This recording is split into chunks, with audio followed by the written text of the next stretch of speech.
Amém? Vamos continuar então nessa caminhada. Pedro preso, a igreja orando e o agir de Deus. Verso 7, Atos 12, 7. Eis, porém, que sobreveio um anjo do Senhor, e uma luz iluminou a prisão, e tocando ele o lado de Pedro, despertou, dizendo: levanta-te depressa. Então as cadeias caíram-lhe das mãos. Meu irmão, olha que coisa maravilhosa. A igreja orando, intercedendo, orando em favor da vida de Pedro. Deus ouve a oração, Deus ouve a sua oração, amém? E Deus, Ele tem os métodos dEle. Deus tem o jeito dEle. Deus tem as ferramentas dEle. Deus tem os agentes dEle. E Deus pega e manda um anjo dEle. Você sabia que Deus, Ele tem o controle? Você sabia o que é um anjo? O anjo é um servo de Deus para te servir. O anjo é uma criatura de Deus para te servir. Então, você pode esperar a qualquer momento que anjos venham te servir. Não foi isso que aconteceu com Jesus? Olha aqui, Lucas, acho que é Lucas capítulo 4, quando Jesus, ele disse não para as propostas do diabo, falou: não vou, não é isso que eu vou fazer, não. Não, é Mateus capítulo 4. Não vou te obedecer, não vou me dobrar diante das suas propostas. Quando Jesus disse não, a Bíblia diz: com isso o diabo deixou e eis que vieram anjos e o serviram. Da mesma forma que Jesus foi servido por anjos, da mesma forma que Pedro foi servido por anjos, Deus também quer te servir com os anjos dele. Não é você que dá ordem aos anjos. Vindo um anjo do Senhor. O anjo foi criado por Deus. Deus que é o dono, que é o Senhor do anjo. Então, na hora certa, no momento certo, da maneira com que Deus quis se manifestar, Ele mandou um anjo. Você acha que essa igreja que estava orando, ela esperava que um anjo fosse salvar Pedro? De forma alguma. Então, eu quero que você entre num descanso assim. Deus, eu não sei como. Deus, eu não sei quando. Deus, eu não faço ideia de como o Senhor vai me livrar dessa situação. Mas uma coisa eu tenho certeza, por isso eu descanso no Senhor. O Senhor vai me livrar dessa situação. O Senhor tem condição de me livrar dessa situação. Você tem que ter a fé daqueles 3 hebreus, que quando o rei Nabucodonosor criou aquela estátua gigante e falou: se vocês não se dobrarem diante da minha estátua, vocês vão ser lançados para dentro da fornalha de fogo ardente. Esses 3 hebreus, porque eles eram crentes em Deus, eles falaram: Nabucodonosor, deixa eu falar uma coisa para você. Se Deus vai nos livrar da fornalha das tuas mãos, amém. Se Ele não nos livrar, amém do mesmo jeito. Só uma coisa que nós não vamos fazer: eu não vou me dobrar diante de você. Então vocês vão ser lançados dentro da fornalha de fogo ardente. A Bíblia diz que Deus não livrou-os de serem lançados lá dentro, mas Deus os livrou lá dentro. Deus não livrou Pedro de ser lançado para dentro de uma cadeia, mas Deus o livrou lá dentro. Deus não livrou Daniel de ser lançado para dentro da cova dos leões, mas Deus o livrou lá dentro, meu irmão. Deus é fiel. Deus é fiel. Você lembra aquele programa que nós fizemos anteriormente? Deus, o Senhor é bom, porque a sua misericórdia dura para sempre. Misericórdia, compaixão, fidelidade, lealdade, bondade, paciência, amor, graça, favor. É para sempre, é eterno, porque Ele não muda. Então, pastor, eu estou vivendo uma luta hoje. O favor de Deus está à tua disposição. Creia. E Deus tem os mecanismos dele. Deus tem os jeitos, as maneiras dele te livrar disso.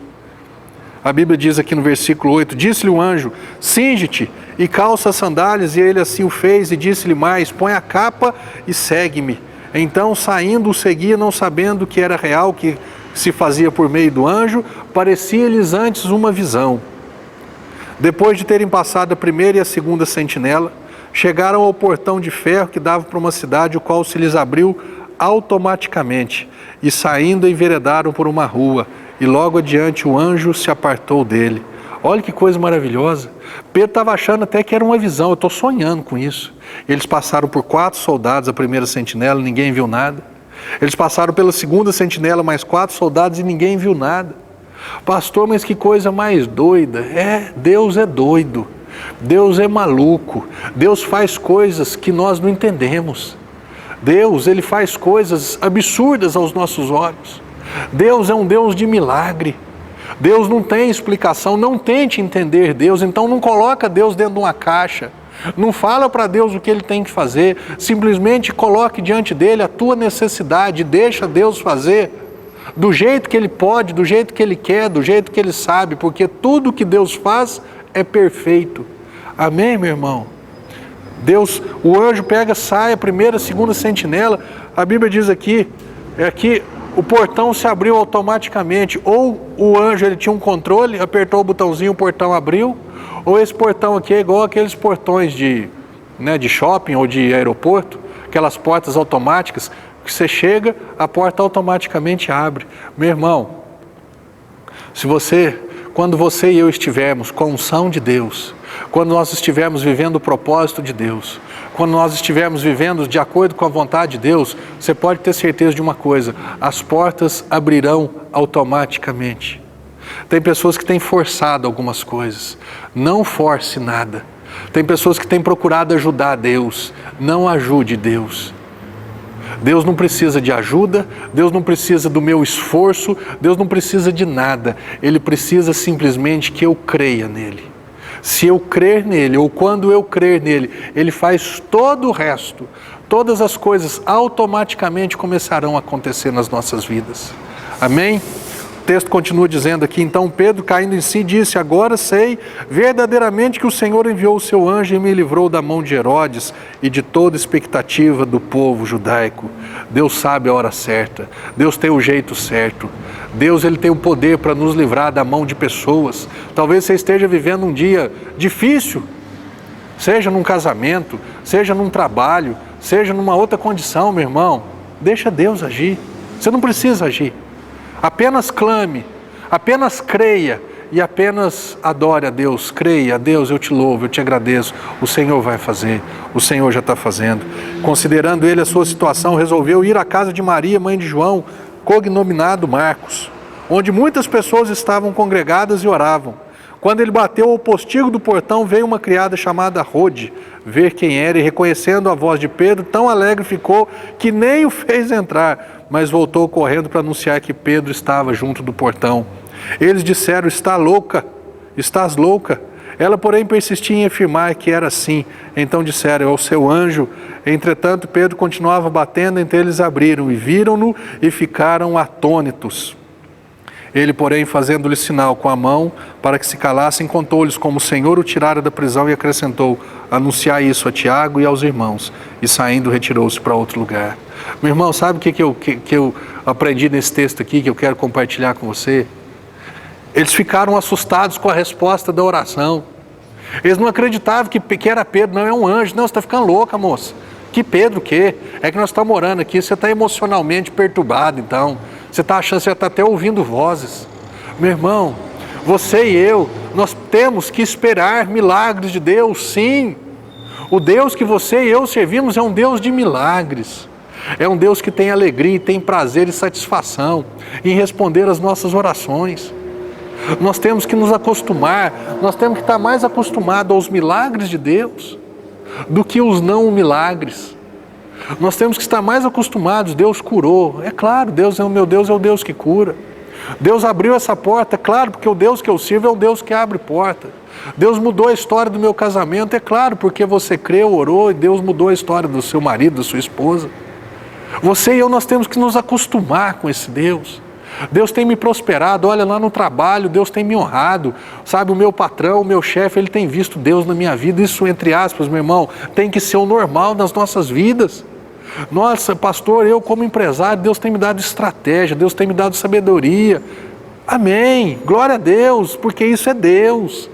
Você tem orado o quê? Deus, me dê estratégia, Deus me dê sabedoria. Você acha que Ele vai te dar o quê? A Bíblia tem um versículo aqui que fala assim, que se Deus, qual é o homem que se o filho porventura pedir pão vai dar pedra? Ou se ele pedir um peixe vai dar cobra? O que você tem pedido a Deus? Sabedoria? Então Ele vai te dar sabedoria. Você é um homem de negócio, você é um empresário, faça essa oração: Deus, manifesta a tua sabedoria em mim. Jesus, você é a sabedoria de Deus, manifesta na minha vida sabedoria. Está todo mundo aí falando de crise, está todo mundo falando da inflação, todo mundo falando da retração do mercado. Deus, me dá sabedoria para vencer essa batalha, me dá sabedoria para vencer essa fase que o país ou que o mundo esteja atravessando. Amém, meu irmão? Você precisa ser crente, você precisa ser ousado em Deus, você precisa insistentemente crer em Deus, nem insistentemente murmurar, queixar, brigar e pedir, é insistentemente crer em Deus. E de repente vem num sonho, de repente Deus te dá uma visão, de repente Deus pode mandar um anjo na tua empresa, lá no teu escritório, para te dar um projeto que ninguém nunca viu, ninguém nunca ouviu. Apenas creia que Deus pode fazer isso.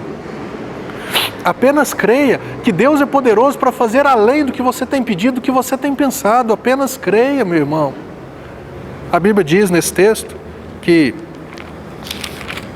todos ficaram atônitos, todos ficaram assustados com o que Deus tinha feito. Você que é crente não pode ficar assustado com o que Deus faz. As pessoas que do lado de fora, que não creem em Deus, que tem que ficar assustadas com o que Deus faz nas nossas vidas. Então, por causa de você, comece a crer em Deus, comece a esperar respostas de oração, para que as pessoas que estejam ao seu redor comece a ficar assustadas, comece a falar assim: puxa vida, que negócio esquisito, que Deus é esse que você serve? Deus tem as formas dele, Deus tem os mecanismos dele, Deus tem as maneiras dele agir. Eu acho tão interessante quando ele chegou para Moisés, falou: Moisés, eu vou te usar para fazer milagres aqui, eu vou te usar para eu manifestar o meu milagre no meio do povo. Ele falou assim: mas eu não sou ninguém, eu não sei falar, eu não tenho nada. Eu falei assim: o que você tem? Eu falei assim: eu tenho um cajado na mão. Ele falou: tá bom. Tá bom. Ou seja, Deus, eu não tenho nada. Amém, eu não preciso de nada. Eu só preciso que você creia que eu faço. Quando existia uma multidão para ser alimentada, os discípulos, Jesus despede as multidões, porque eles não têm nada o que comer, eles estão longe de casa, eles não vão dar conta. Ele falou assim: o que eles têm aí? Só tem 5 pães e 2 peixes. Ele falou assim: traz, tá bom. O que significa 5 pães e 2 peixes para uma multidão? Nada. Meu irmão, Deus, entre aspas, Ele não precisa de nada, porque Ele é o Criador, Ele é o multiplicador, Ele é aquele que faz as coisas acontecerem. Você tem o que na mão? Pastor, eu tenho uma fé desse tamanho. Amém. Eu vou usar essa fé que você tem. Apenas creia. O que você tem na mão? Eu tenho um comércio, nossa, que mal dá conta para pagar, mal dá para pagar as contas. Amém. Você crê que eu posso fazer milagre? Creio. Então amém. O que você tem? Pastor, eu tenho, malemar eu tenho o 2º grau. Amém. Você crê que eu posso te usar só com o 2º grau? Creio. Então amém. Pastor, eu tenho um mestrado, eu tenho PhD, eu tenho um MBA. Você crê que eu posso te usar? Além disso, creio. Então amém. Meu irmão, Deus pode fazer. Deus quer fazer. A maior alegria de um pai é poder abençoar, agradar, satisfazer, sabe? Ver os filhos felizes. Você que é um filho de Deus, você tem um pai que deseja te fazer feliz. Creia nisso e Ele vai te fazer feliz. Amém? Que Deus te abençoe, no nome de Jesus Cristo. Amém.